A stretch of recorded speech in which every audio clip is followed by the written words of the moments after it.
दोस्तों, आज के वक्त में बहुत सारे लोगों को पैसों की दिक्कत से जूझना पड़ता है। इसकी वजह ये नहीं है कि उनकी कमाई कम है, बल्कि इसकी वजह यह है कि वो अपनी कमाई को ध्यान में रखते हुए सही से फाइनेंशियल प्लानिंग नहीं कर पाते हैं। जो 10,000 कमा रहा है उसके पास भी अल्टीमेटली कुछ नहीं बचता है, और जो लाखों रुपए कमा रहा है उसके पास भी महीने की लास्ट तक कुछ नहीं बचता है, क्योंकि ये सभी लोग अपने पैसे की खर्चे और मैनेजमेंट को अपने औकात के अनुसार करने लगते हैं, इसलिए इनका पैसा नहीं बच पाता। दोस्तों, फाइनेंशियल प्लानिंग भी आपको अपने करियर की शुरुआत से ही कर देनी चाहिए। अगर ऐसा ना भी हो तो कम से कम करियर के बीच में तो अच्छे से मैनेज करना शुरू कर देना ही चाहिए। तो दोस्तों, आइए जानते हैं फाइनेंशियल प्लानिंग के कुछ नियम, जिन्हें अगर आपने कर लिया तो आपकी जिंदगी में कभी पैसों की दिक्कत नहीं होने वाली है। आप उतने ही कमाई में खुश रहेंगे। तो दोस्तों, हमारे पास नंबर 1 पर है आय का निरंतर स्रोत। सबसे पहला और जरूरी कदम तो यही है कि आपके पास एक निरंतर आय का स्रोत होना चाहिए, नहीं तो आप मैनेज किस चीज को करोगे। पैसे आते हैं तो आपको पता होता है कि हर महीने आपके पास कितना पैसा आएगा। इससे आप अंदाजा लगा सकते हैं कि आपको कितना खर्च करना है और कितना बचाना है। इससे आपको पैसे बचाने और उसको बढ़ाने में मदद मिलती है। नंबर 2, इमरजेंसी फंड जरूर बनाएं। दोस्तों, आपकी कमाई कितनी भी हो, उसमें से कुछ हिस्सा हमेशा इमरजेंसी के लिए रखो ही, क्योंकि किसी की भी जिंदगी में कभी भी इमरजेंसी आ सकती है, और जब आप इसके लिए पहले से रेडी नहीं रहोगे तो आपको कर्ज लेना ही पड़ेगा। फिर आपका वही से सारा बजट गड़बड़ हो जाता है। ऐसे में एक इमरजेंसी फंड जरूर बनाएं और इसे भी अपने बजट लक्ष्यों में से एक रखें। ऐसे में अगर कोई भी इमरजेंसी आती है तो उसके लिए आपके पास कुछ पैसे मौजूद रहेंगे। आपके फैमिली में ही किसी की भी मृत्यु हो सकती है, और इस सत्य को कभी नकारा नहीं जा सकता। कोई भी कभी भी बीमार पड़ सकता है, किसी की भी कभी एक्सीडेंट हो सकती है, कुछ भी हो सकता है। तो आप पहले से ही रेडी रहे, यही आपके लिए एक स्मार्ट प्लानिंग होगी। नंबर 3, इंश्योरेंस जरूर लें। दोस्तों, हर व्यक्ति को अपने सालाना सैलरी का करीब 10 गुना बड़ा लाइफ इंश्योरेंस जरूर लेना चाहिए, ताकि आपको कुछ यदि हो जाए तो आपका परिवार किसी भी तरीके की कोई पैसों की समस्या में ना फंसे। साथ में ही मेडिकल इंश्योरेंस भी लेना बहुत जरूरी है, ताकि किसी भी तरह की कोई बड़ी बीमारी होने पर सारा पैसा हॉस्पिटल से ही लगे, आपको बहुत ही कम खर्चे में बड़ी इलाज हो सके।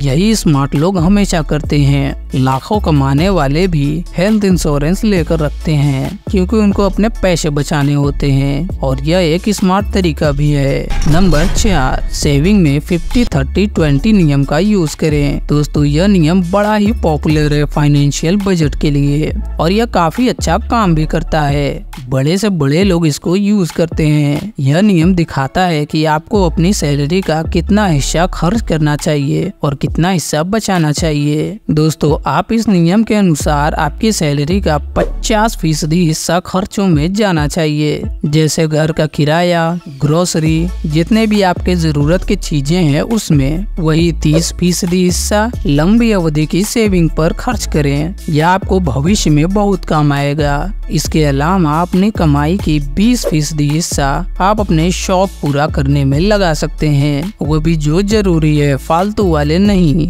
जैसे कपड़े, फूड, ट्रेवल आदि पर खर्च कर सकते हैं। आप चाहे तो इस नियम में अपने अकॉर्डिंग थोड़ा फेरबदल कर सकते हैं। नंबर 5, कर्ज किसी से भी ना ले। दोस्तों, कर्ज लेना कब आपके गले की फांद बन जाए यह आप कभी नहीं जान सकते, और कर्ज लेकर आगे बढ़ना हर किसी के बस की बात भी नहीं होती। इसके लिए अलग नियम काम करते हैं। आप जितना हो सके उतना कर्ज से दूरी बनाए रखें, और यदि कभी इमरजेंसी में कर्ज लेना भी पड़ जाए तो आपका सबसे ज्यादा फोकस कर्ज को जल्दी से जल्दी चुकाने में होना चाहिए। भले ही आप इस महीने कहीं घूमने ना जाएं, एक बार नए कपड़े ना पहने, इससे कुछ नहीं होगा। कोई पार्टी कैंसिल कर दें, कुछ बड़ा घाटा नहीं होगा, पर कर्ज आपके बजट को पूरा हिलाकर रख देता है। और हमेशा आपको कुछ बड़ा और अच्छा खरीदने से पहले यह टेंशन देता रहता है, और जिसका लिया है उसके पैसे टाइम से पहले चुकाना सीखो, नहीं तो अगर उसको अपने पैसे मांगने पड़े तो वह अगली बार आपको कोई भी पैसे की मदद नहीं कर सकता।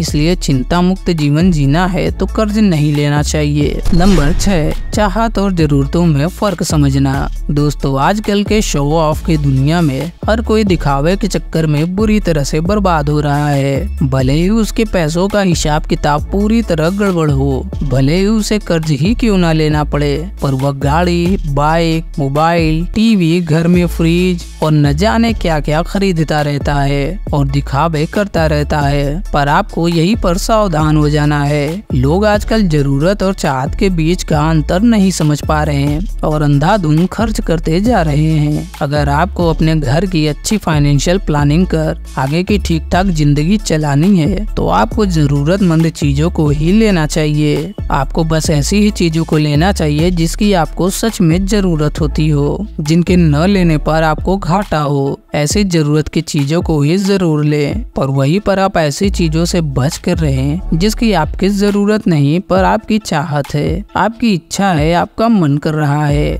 इच्छा तो हमारी क्या क्या नहीं होती लेने की। दोस्तों, सैलरी आने के पहले ही हमारे खर्चे रेडी हो जाते हैं और हमें जिसकी जरा भी जरूरत नहीं उसकी भी इच्छा होने लगती है शौक को पूरा करने के लिए। पर आप इन दोनों में फर्क समझें और अच्छा मनी मैनेजमेंट करें। नंबर 7, समय से बिलों का भुगतान कर लें। दोस्तों, यदि आप भी ऐसे हैं जो बिल का भुगतान टाइम से नहीं करते तो यह भी आपके बजट को गड़बड़ कर सकती है और किसी भी महीने आपको कर्ज लेना पड़ सकता है। यदि आपके किसी भी महीने के बिल का भुगतान नहीं किया है तो वह अगले महीने के लिए रुक गया होगा, तो आपका बजट जरूर गड़बड़ा जाता होगा और जब ज्यादा पैसे एक साथ देने होते हैं तो बड़ा दुख होता है। इसलिए कोशिश यही करें कि बिल टाइम पर जमा करें। तो दोस्तों, यह थी हमारी आज की कुछ मनी मैनेजमेंट की कुछ खास बातें जिसको हर किसी को अपनी लाइफ में इम्प्लीमेंट करना ही चाहिए, चाहे वो कम कमाता हो या ज्यादा। इसमें से कुछ बातें भी आप अगर लाइफ में इम्प्लीमेंट करते हैं तो आप डेफिनेटली बाकियों से आगे निकल जाओगे। तो दोस्तों, यह थी हमारी आज की वीडियो।